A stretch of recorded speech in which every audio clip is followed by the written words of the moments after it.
Welcome everyone to this recorded webinar on Code Enforcement 101. My name is Jackie Swihart and I'm the Indiana Main Street Coordinator for the Indiana Office of Rural and Community Affairs.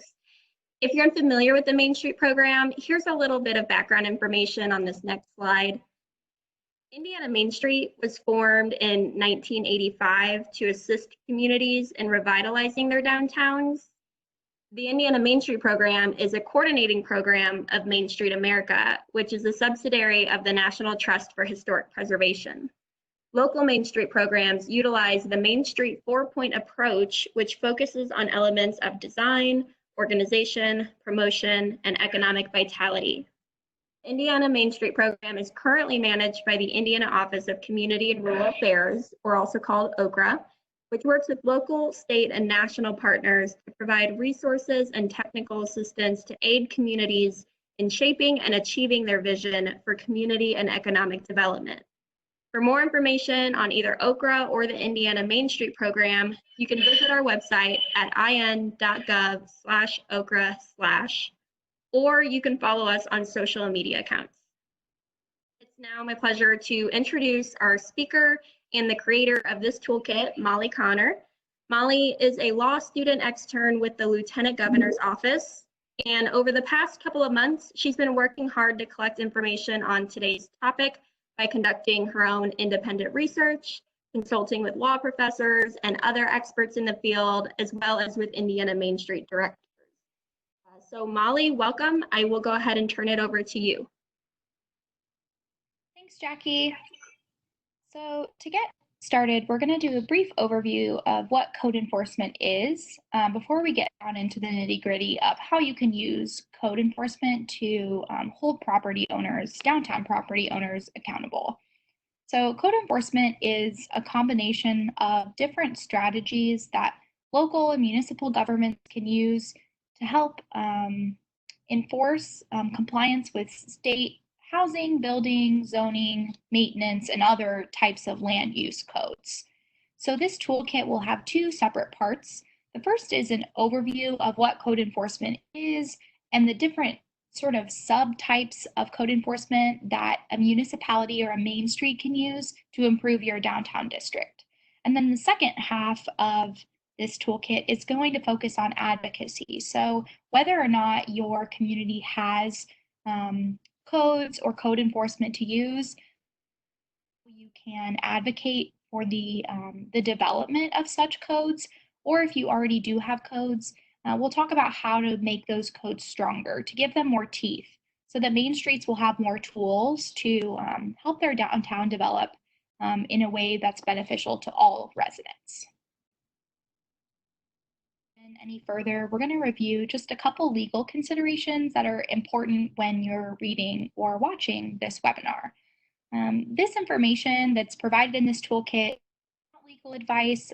It's really just general information, tips, and best practices to help make all that they can be. So this information is for general informational purposes, and if there are any legal type remedies or advocacy that you want to pursue, it's going to be really important to get local counsel or a general counsel from your city or town on board to sort of sign off and maybe help with discussions or negotiations as you move forward.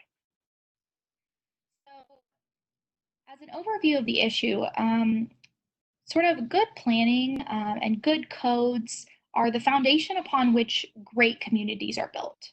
So when done really well, codes can help inform and make it easier for communities to communicate their vision about what the future of their city or town looks like.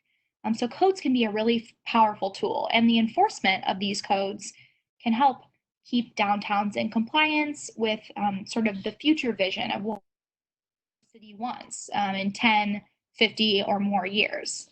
But when codes are either out of date or they don't line up with what a community or a downtown wants, these codes can actually prevent you prevent a main street from helping a downtown realize all of its potential and to foster the development that they're looking for.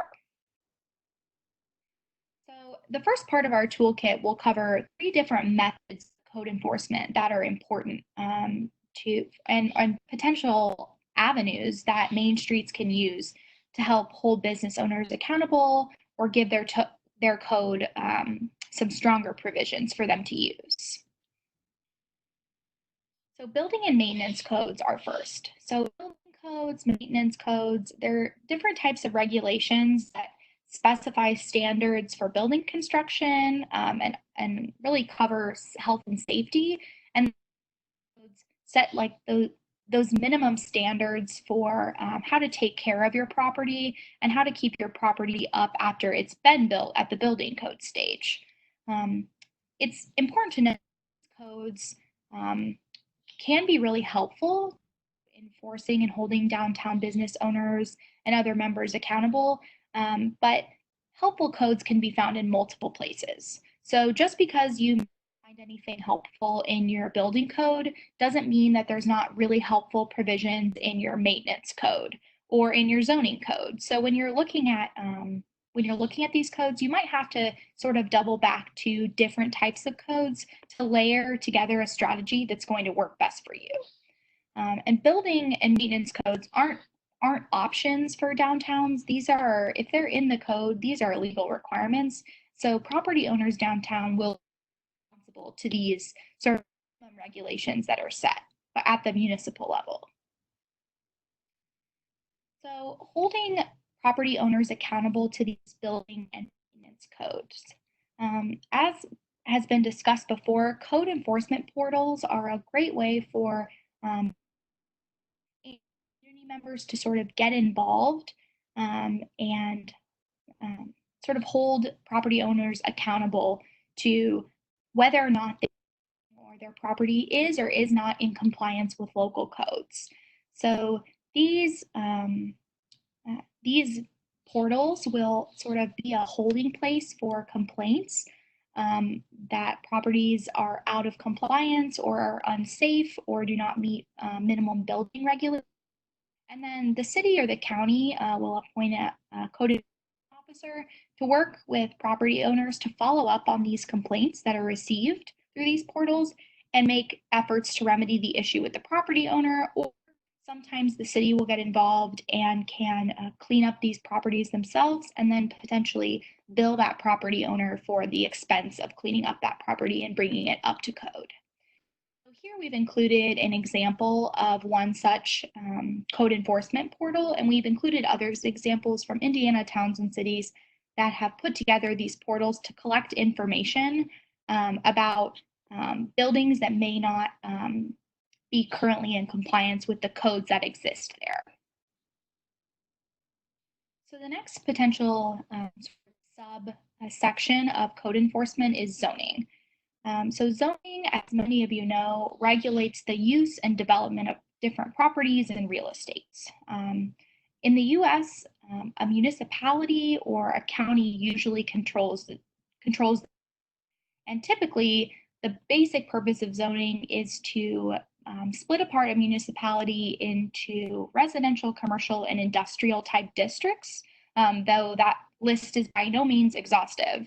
And zoning is a really powerful tool because it can be used to speed up growth or slow down growth or control growth to a certain area of a downtown, and can really help shape the future of what a downtown district and what an entire town in general can look like. One of the important starting points of using zoning to your benefit is to learn a lot about how your property and how your downtown is zoned. And the best way to do that is to look at a zoning map, which can usually be found on any town or county's planning, zoning, or development site. So basically, you would go on, do a search and find that map, check the property zoning designation on the map against what uses are permitted in that space. And we've included some examples of zoning to give you an idea of what they look like and how downtowns can be reimagined for the future using such zoning types of practices. And it may be important that some people may be interested in town have interest in changing a property's zoning, but it's important to know that this can be difficult. Planners generally tend to avoid spot zoning, which means changing the zoning of one individual piece of property. But usually each town or county will have a planning commission, and a property owner would file an appeal or go before that town or county planning commission to ask for a variance in the existing zoning. So zoning can be used to sort of change and shape the way a downtown looks, what a downtown can be used for. So zoning will be an important tool to understand, to use to your benefit when thinking about what downtown businesses are meant to do and what they could do in the future. There are sort of four important things to think about when we're talking about using zoning to hold property owners accountable. The first is to really have a good grip on zoning ordinances.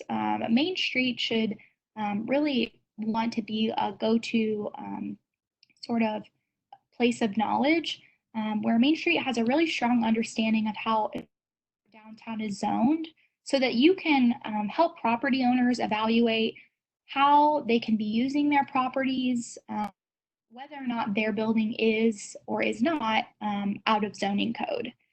The second thing to think about is that you really have to be careful. So if you're choosing to take a really close and hard look at one downtown property to see if it is zoned correctly, that exercise is also going to draw scrutiny of other downtown properties. And because a lot of existing downtown buildings are older, it's unlikely that every single building in a downtown is going to be 100% up to code. So just be careful when you sort of dip your toes into zoning that you have a good idea of sort of the entirety of the downtown and where people are at.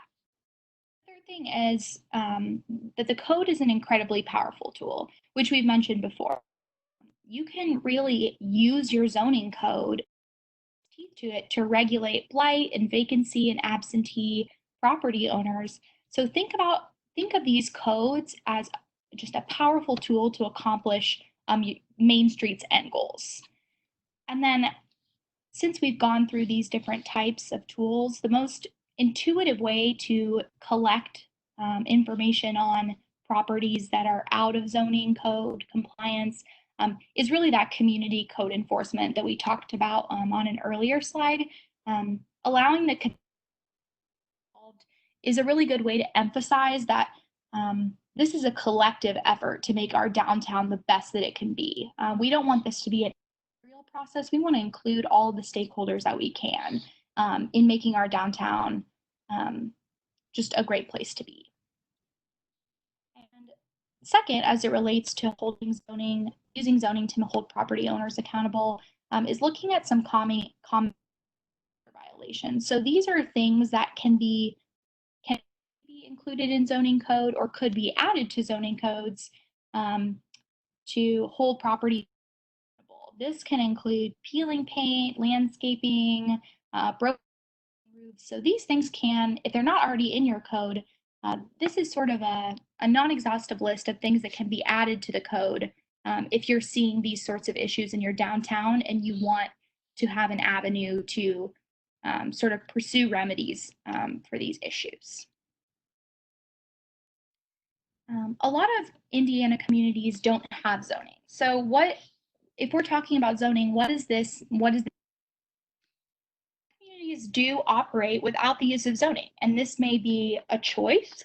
This may be based on circumstances, but consider if your town doesn't have zoning, consider thinking about working with your community to at least create some sort of community development plan.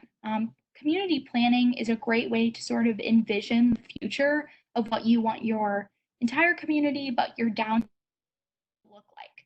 So a community development plan is a good place to start if you would like to zone eventually, or you would like to eventually work up to adding building and maintenance ordinances.